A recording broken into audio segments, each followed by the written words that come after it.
A very good afternoon to all of you.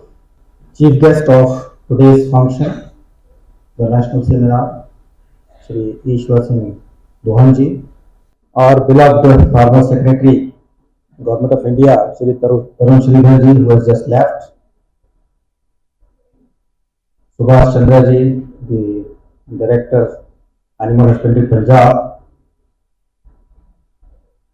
my friend and colleague from the Ministry, the Joint Commissioner of Poultry, Government of India, Dr. Sujit Kumar Datta, my friend, Dr. Manish Chetli, who has recently taken over as Director, ICAR, CIRG Magdoum,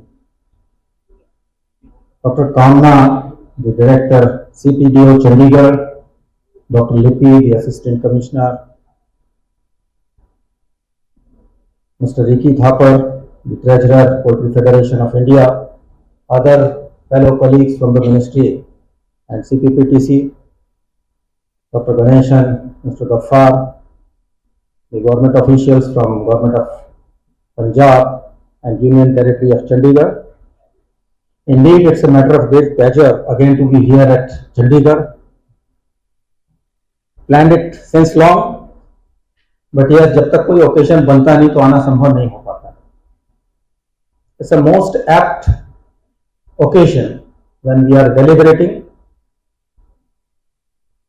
on some of the national issues, in particular the issue of poultry production in our country. And since it's a different kind of opportunity for me because बहुत सारे छात्रगण भी यहाँ मौजूद हैं और हमारे ITBP के officers और स्टाफ भी यहाँ मौजूद हैं. शुरुआत में तरुण श्रीधर साहब ने पोल्ट्री की महत्ता और इसके विकास पे प्रकाश डाला हुआ है. Doctor Sujit Datta has beautifully narrated कि पोल्ट्री के मामले में हमारे देश में स्टैटिस्टिक्स कहां और कैसे कैसे चल रहा है. I will take you to the different domain since there are two different words over here, the strategies, the sustainable production and the nutritional security. बच्चों, अगर 4 दशक पुरानी बात करें जब आप पैदा भी नहीं हुए तो इस मुर्गी को सिर्फ इस बात के लिए जाना जाता था कि घर के पिछवाड़े पे मुर्गी हो, 2, 4, 5 अंडे इससे मिल जाएं. घर में कभी कभार जश्न मनाने का अगर माहौल हो तो it can be included in the diet, और whenever we have the guest at our home, it can be used either in terms of fat or poultry meat.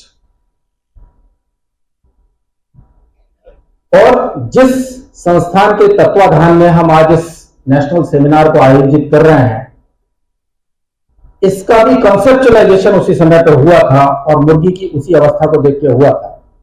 I still remember in 1972, 4 central poultry breeding farms have been conceptualized by Government of India. और purpose था कि वो मुर्गी जो 30-40 अंडा देती है उसका प्रोडक्शन किस तरीके से बढ़ाया जाए, ब्रीड्स का इंप्रूवमेंट कैसे किया जाए. बहुत सारे ब्रीड्स उस समय इंपोर्ट किए गए थे. अभी भी आप जाकर के चंडीगढ़ में CPDO में देख सकते हैं, some of the imported breeds are still available with us. इन सब के पीछे जो साइकोलॉजी थी, इन सब के पीछे जो सोच थी,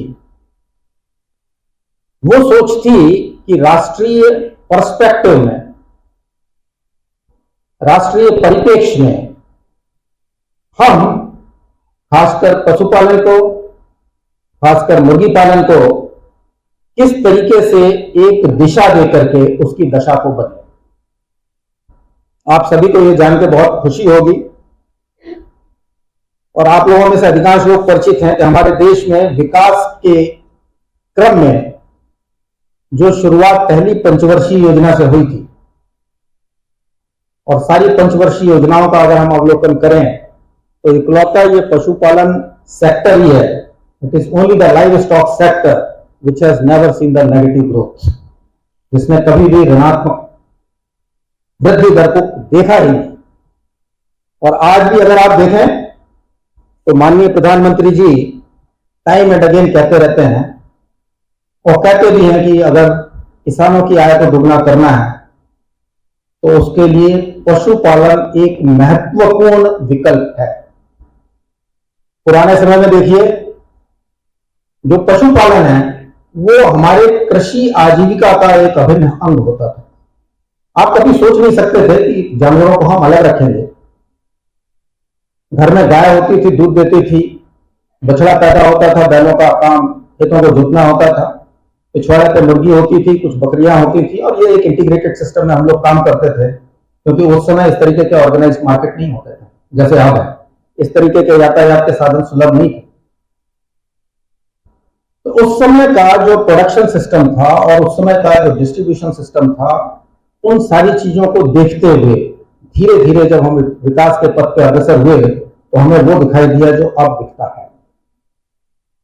दूसरे परिप्रेक्ष्य में देखें, जब हम कहते हैं न्यूट्रिशनल सिक्योरिटी, आप सबको पता है कि जब भी भारतवर्ष की बात होती है तो सबसे पहली समस्या जिससे हमको जूझना होता है वो भुखमरी की उतनी नहीं है जितनी कुपोषण की है, माल न्यूट्रिशन।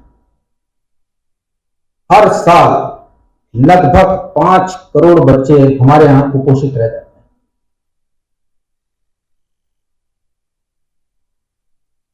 और यह भी एक महत्वपूर्ण तथ्य है कि हमारे जीवन के प्रारंभ में जो पहले 1000 दिन होते हैं उसमें अगर पोषण आपको अच्छा नहीं मिला तो ताउम्र उसका असर आपकी जिंदगी पे बना रहता है। जब हम कुपोषण की बात करते हैं तो कुपोषण का जो कारण है वो होता है एक संतुलित आहार का ना मिल पाना। आहार तो मिलता है, खाना हम सभी खाते हैं, सभी को उस समय खाने की सामग्री भी मिलती है, पर वो उतनी संतुलित नहीं होती है जिसके कारण जो वृद्धि दर जिस स्तर पर होनी चाहिए वो हो। और लगभग प्रतिवर्ष 5 साल से कम के बच्चों में लगभग 5 लाख बच्चों में मृत्यु सिर्फ इस कुपोषण के कारण होती है। ये मैं नहीं कह रहा हूं, ये जो हम लोगों का NFVS होता है, नेशनल फैमिली हेल्थ वेलफेयर सर्वे, वो हर 10 साल में होता है। और विगत 2 सर्वे को अगर हम लोग देख लें तो इसमें आनुपातिक जो सुधार हुआ है वो लगभग 1 से 2% का हुआ है। इसका मतलब संतुलित आहार बहुत ज्यादा जरूरी है आपके आने वाले समय में स्वस्थ बच्चों को और स्वस्थ नागरिकों को पैदा करने के लिए। आपको यह भी मालूम है, खासकर बच्चों को पढ़ाया जाता है, प्रतिदिन प्रति व्यक्ति जो हमारी प्रोटीन की आवश्यकता है कितनी है? कितनी है? This is very important and very serious. हम सभी लोग कैलोरी कॉन्शियस बहुत ज्यादा हो गए हैं, पर प्रोटीन कॉन्शियस कोई नहीं। हम लोग डरते हैं मोटा ना हो जाए, फैटी ना हो जाए, but at the same time हम लोग ये नहीं सोचते कि बॉडी की बिल्डिंग अप प्रोसेस जो है उसमें प्रोटीन का बड़ा महत्वपूर्ण योगदान है। जो प्रोटीन की रिक्वायरमेंट हमारे शरीर की है वो प्रतिदिन 1 ग्राम प्रति किलोग्राम है, वजन जितना है। अगर आप 70 किलो के हैं, 70 ग्राम। अब आप एसेस कर लीजिए आप प्रोटीन कितना खाते हैं, और अगर उससे कम लेते हैं तो कहीं ना कहीं आपके शरीर पे वो असर जरूर करेगा। और अगर पिछले 10 सालों का मैं प्रोटीन इंटेक देखूं अपनी कंट्री का एज ए होल, तो लगभग 57 ग्राम पे आज स्थिर बना हुआ है। हम कितना भी कहते रहे, हम पोल्ट्री प्रोडक्शन के मामले में तीसरे हो गए हैं, अंडे के प्रोडक्शन में तीसरा है, मीट के प्रोडक्शन में चौथा, पांचों के बीच में हम लोग चलते रहते हैं। बट अगर हम प्रोटीन की समस्या देखें, प्रोटीन के इंटेक को देखें, तो पिछले 10 साल से लगभग कांस्टेंट बना हुआ है।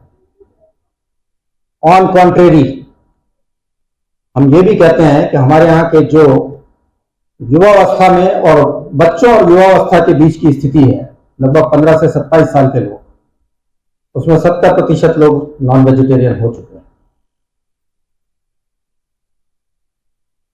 अब प्रश्न उठता है प्रोटीन की उपलब्धता, प्रोटीन का कंजम्पशन और सही समय पे सही भोजन की उपलब्धता। और आजकल तो बच्चे इस बात से भली भांति परिचित होंगे। मेरे एज के लोग जो बैठे हैं यहाँ पे उनको पता होगा, जुएल साहब जब हम लोग छोटे थे तो हम लोगों के फूड बास्केट में होता क्या था?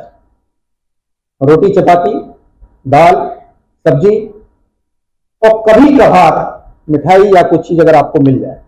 And this used to be decided by our parents. खाना क्या बनेगा, पेरेंट्स यूज्ड टू डिसाइड।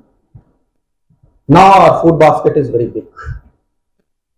और पुराने समय मुझे अभी भी याद आता है कि फल फ्रूट्स तो तब मिलते थे जब आप बीमार पड़ जाते थे, otherwise it is not available to you. It's luxury उस टाइम की, बहुत बड़ा लग्जरी होता था फ्रूट्स में। पर अगर आज आप देखें, आप अपने घर पे अनुभव करें तो सुबह ब्रेकफास्ट पे क्या मिलेगा, लंच पे क्या खाना पसंद करेंगे, डिनर पे क्या खाना पसंद करेंगे। These are the children who decides this. करते नहीं करते हैं, फिर अपने मम्मी को बताएंगे हमको ये खाना है। What are the factors which are responsible for this? पहले no doubt availability was also a question, affordability was also a question, but now हम लोगों का सप्लाई चेन इतना स्ट्रांग हो गया है, प्रोडक्शन का लेवल, तरुण श्रीधर साहब कह रहे थे हम लोग उस लेवल पे पहुंच गए, हमारे पास सरप्लस है। और दूसरा राइजिंग इनकम, ये सारी चीजें मिलकर के अब इस बात को अंजाम दे रही हैं कि हम जो कमाते हैं उसका लगभग 60% अब अपने फूड आइटम्स पे हम लोग इन्वेस्ट करते हैं, 60% खर्च करते हैं। एक दूसरी व्यवस्था भी हम लोगों के यहां लगातार चलती रहती है। Whenever we are saying, और पता नहीं आप लोगों में से कितने लोग इस बात पर मेरे साथ एग्री करेंगे कि अभी भी हम लोग कहते हैं कि लगभग 70% भारत की जनता गांवों में निवास करती है। बहुत सारे विरोधाभास हैं जो मैं खासकर बच्चों को बताना भी चाहता हूं कि इन विरोधाभासों के बीच में ही हम लोगों को जीना है, फाइट करना है और अच्छे से उसके ऊपर निकल करके भी आना है। जब 70% जनता गांव में रहती है तो क्या ये फूड मटेरियल, ये सारी चीजें जो भी हमको उपलब्ध होती हैं, क्या वो शहरी जनजीवन के लिए है या गांव के लोगों को भी उसकी उपलब्धता होनी चाहिए? और कभी अगर आप लोगों को मौका मिले गांव में, इंटीरियर में जाने का, खासकर पंजाब और हरियाणा में, तो I don't see any opportunity, but if you happen to visit Bihar, Uttar Pradesh, even West Bengal to some extent, I had been to West Bengal also, Karnataka, apart Bangalore and Mysore, गांव में आप लोग जाकर के देखेंगे कि वहां तक पहुंचने की सड़क भी मौजूद नहीं। जब सड़क मौजूद नहीं होती है तो उन साधनों की सुलभता कैसे हो सकती है? जो चीज आप एंजॉय करते हैं वो उस गांव वाले कैसे एंजॉय करेंगे? Today you want to have an egg, go to the shop, get the egg, but उस गांव में पॉसिबल नहीं।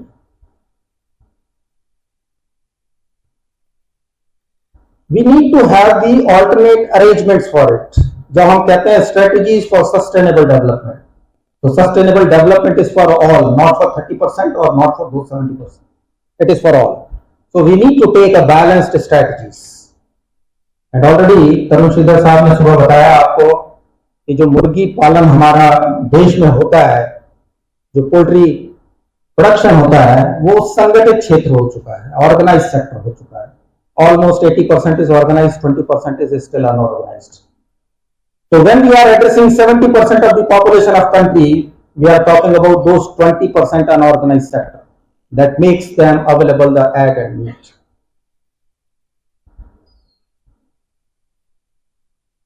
Whenever we are talking in terms of balancing the production and balancing the market, क्योंकि जब strategy sustainable production के लिए, sustainable prepositions के लिए बनानी होती हैं तो हमको दोनों चीजों के ऊपर ध्यान देना बहुत आवश्यक होता है। आज की तारीख पे आपके देश के वैज्ञानिकों ने इतनी प्रगति की है कि वो मुर्गी जो बैकयार्ड में 50-60 अंडे एक साल में देती थी, अब 330 अंडे एक साल में देती है। वो मुर्गा जो पहले बाजार में जाने के लिए 2.5 से 3 महीने में तैयार होता था, अब 28 दिन में तैयार हो जाता है, 21 दिन में मार्केट हो जाता है। और उसके साथ कुछ समस्याएं भी होती हैं, और ये सही है। और इस तरीके के आयोजन जो हम लोग नेशनल सेमिनार करते हैं, संगोष्ठियां करते हैं, इनका उद्देश्य भी प्रचार और प्रसार का होता है। आई डोंट नो आप लोगों में से जितने आए हैं, बच्चे लोग खासकर, इसके पहले मुर्गी और मुर्गी पालन का नाम सुना था कि नहीं सुना था? I don't know. और सवेरे जैसे तरुण श्रीधर साहब भी कह रहे थे, डॉक्टर सुजीत दत्ता भी कह रहे थे, आई डोंट नो कितने लोग चाहते हैं कि हम इस पोल्ट्री प्रोडक्शन के एरिया में स्टेप इन करें। नियरली आप लोग रिप्लाई इसलिए नहीं आ पा रहे थे because you people have not been sensitized about the sector. अब आपको पता है ये सेक्टर टोटल कितने कितने कितने पैसे का है हमारे कंट्री में, इसका नेटवर्क कितना होगा? इसका नेटवर्क है लगभग 1,40,000 करोड़। 1,40,000 करोड़। कभी सोच सकते हैं आपका ऑटो सेक्टर है जो कार वार घूमते रहते हैं, इनका इस ऑटो सेक्टर का वर्थ कितना होगा? Any gas? लगभग 1,80,000 करोड़। लेकिन आपको विजिबिलिटी ऑटो सेक्टर का बहुत दिखता है। Each one of you want to become mechanical engineer and want to go to the auto sector. Everybody wants to become electrical engineer, want to go to the auto sector, but not to this sector. And these are the issues. लेकिन यही आप southern India में जाएंगे, because we are sitting in northern India, यही आप southern India में जाएंगे, आप चेन्नई में जाएंगे, आप आंध्र प्रदेश में जाएंगे, आप तेलंगाना में जाएंगे, वहां पे everybody knows about the poultry business and they want to step into the poultry business. I am happy Haryana and Punjab, they have gained a lot in the poultry sector, but yet we need to go a long way. दूसरे तरफ देखें, because आप लोगों का काम पशुपालन विभाग के हमारे अधिकारीगण भी बैठे हुए हैं, आईटीबीपी के लोग भी यहां पर हैं। पशुपालन एक ऐसा व्यवसाय है जिससे आप लोगों से कनेक्ट बहुत जल्दी बना लेते हैं। And twice I had an opportunity to interact with SSB also, and SSB का काम इज बिट डिफरेंट।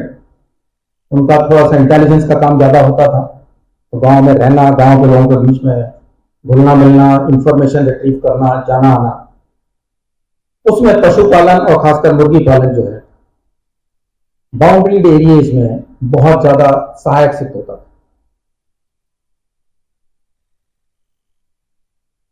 आज जब हम इस बात को पूरे दावे के साथ कहते हैं कि हम लोग 122 बिलियन अंडा पैदा कर रहे हैं, we are number 3 in the world, and you know who is number 1 and 2? Number 1 is China, number 2 is United States of America. और यूनाइटेड स्टेट्स ऑफ अमेरिका का अगर प्रोडक्शन देखें तो इट इज रफली 130 to 138 billion number of eggs. और आप poultry का growth देखें तो 6 से 7% हर साल बढ़ रहा है।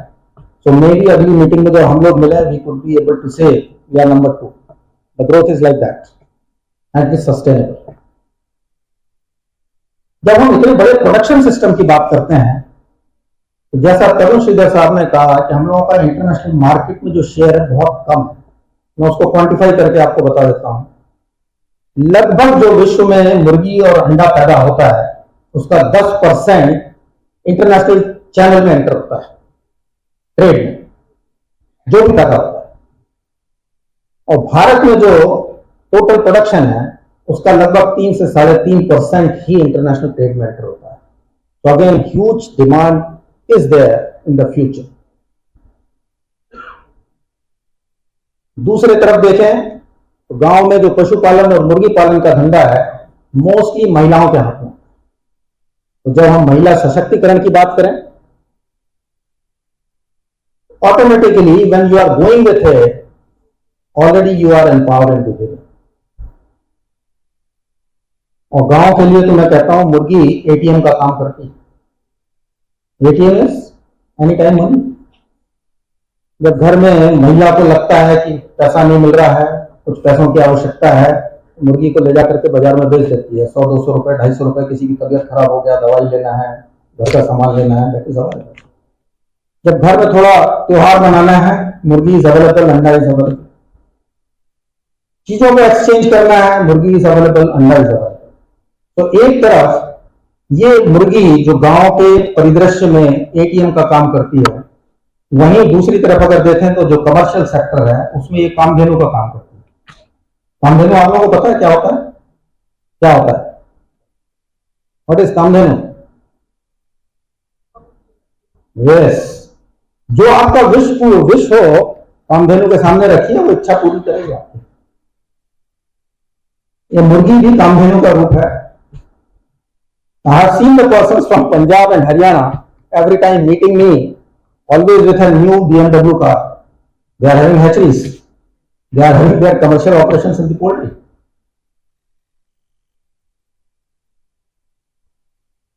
तो ये एक छोटा सा मिरेकलस बर्ड है, जिससे आप जैसा चाहें उसको जितने आराम से रखेंगे, जितने अच्छे से पालेंगे, जितने अच्छे से उसका पोषण करेंगे, उतना ही अच्छे तरीके से वो आपका पोषण करेगा। नेशनल पर्सपेक्टिव में भी अगर देखें तो आपका जो देश का जीडीपी है, उसमें एग्रीकल्चरल जीडीपी में भी आपके पशुपालन का योगदान लगभग 27-28% होता है। जो टोटल मास इस कंट्री में प्रोड्यूस हो रहा है, उसमें लगभग 50% मास आपका मुर्गी से आता है। अंडे की महत्ता से आप सभी भली भांति परिचित। एक दूसरा आयाम भी है, वो ये कि अगर अंडे की उपलब्धता बनी हुई है और अंडे का कंजम्पशन लगातार जारी रहेगा, तो आपको आने वाले समय में जो बहुत डिफरेंट काइंड के रोग होते हैं, बीमारियां होती हैं, उनसे भी आप बच सकते हैं। I think in second session जो हम लोगों का टेक्निकल सेशन होगा, उसमें हम लोग डिटेल में बात करेंगे। पर एक प्रश्न है आप लोगों के लिए कि अगर ऐसी कोई कंडीशन पैदा होती है जिसमें आप रोगग्रस्त होते हैं, तो आप नेचुरल चीजें लेना पसंद करेंगे या दवाई खाना पसंद करेंगे? ये अंडा जो है, it is full of vitamins and minerals. तो ये आपको तय करना है कि गोली बाजार से खरीद के खानी है या अंडे से उसकी पूर्ति हो जाएगी और अंडे में उसके साथ अतिरिक्त संतुलित पोषण भी आपके लिए उपलब्ध हो। अंडे की विशेषता, दूध में तो पानी मिलाया जा सकता है, सिंथेटिक दूध बनाया जा सकता है। अंडा, इट इज नॉट पॉसिबल। तो नेचुरल रूप में जिसे जिंदगी देने की जिसमें क्षमता है, वो चीज आपके लिए उपलब्ध है। और जब उस पर हम लोग फोकस करेंगे in terms of nutritional security, in terms of food security, तो नेचुरली उसकी डिमांड बढ़ना स्वाभाविक है। जब उसका डिमांड बढ़ेगा तो आप जैसे लोगों को फार्मिंग से जहां इंडस्ट्री का लेवल है वहां तक आना पड़ेगा। हम लोग अभी बात कर रहे थे बैकयार्ड फार्मिंग की, and now we are talking about the industry. And already this road map has been crossed by the poultry sector in our country. In 70s it was known as poultry farming, and in 2022 when we are there, now it is being known as poultry industry. So when we are at the industrial level, we need to think over an industrial level. जब एक बार industry बन जाती है तो you know कि there are pros and cons. चीजों से एक के बाद एक आपको उत्तरोत्तर वृद्धि की तरफ बढ़ना होगा। और खासकर I consider the children, the school-going children, as one of the best ambassadors in the country. वो ये मैसेज जो हम लोग यहाँ देते हैं उसको फैलाने में सबसे ज्यादा कारगर सिद्ध होते हैं। अगर आपको पता चल गया अंडे की महत्ता क्या है, अंडे के कंजम्पशन की महत्ता क्या है, तो already I told you now it is the menu which is being decided by the children. So maybe tomorrow you are demanding egg in your diet from your parents. Sometimes you would like to educate your parents also the importance of egg, the importance of meat. इतना सारा अपार संभावनाओं के साथ ये sector आपके सामने मौजूद है। कोशिश कीजिए, आज शुरुआत है। और आप लोगों ने देखा भी होगा, पिक्चर देखते हैं आप लोग, दंगल देखी थी, उसमें क्या बताया था? अगर आपको अपने बॉडी को स्वस्थ रखना हो, एनिमल सोर्स का प्रोटीन इज इंपॉर्टेंट। दूध से लेकर के वी डोंट एम्फेसाइज कि आप सिर्फ अंडा खाइए या मुर्गा खाइए, बट एनिमल सोर्स का जो प्रोटीन है इसका अपना इंपॉर्टेंस है। And if you keep it in your mind, जितना स्वस्थ बच्चे होंगे उतने स्वस्थ नागरिक हमें मिलेंगे, और जितने स्वस्थ नागरिक हमारे देश में होंगे, इस देश का स्वास्थ्य भी उतना अच्छा रहेगा। So with this limited address, I would like to thank the organizers. They have given me the opportunity to come over here. And again, we'll keep the dialogue open in the second session because we all will interact Rather, this is one way of giving the thoughts to you. In the afternoon session, we would like to have our interaction with you. हो सकता है हम लोगों के बोलने के बाद आपके दिमाग में कई शंकाएं पैदा हुई हों, और उन शंकाओं के निवारण के लिए भी हम लोग सेकंड हाफ में मौजूद होंगे. तो thank you very much. Thank you Kamna for inviting us over here. Thank you Bihar. Thank you so much.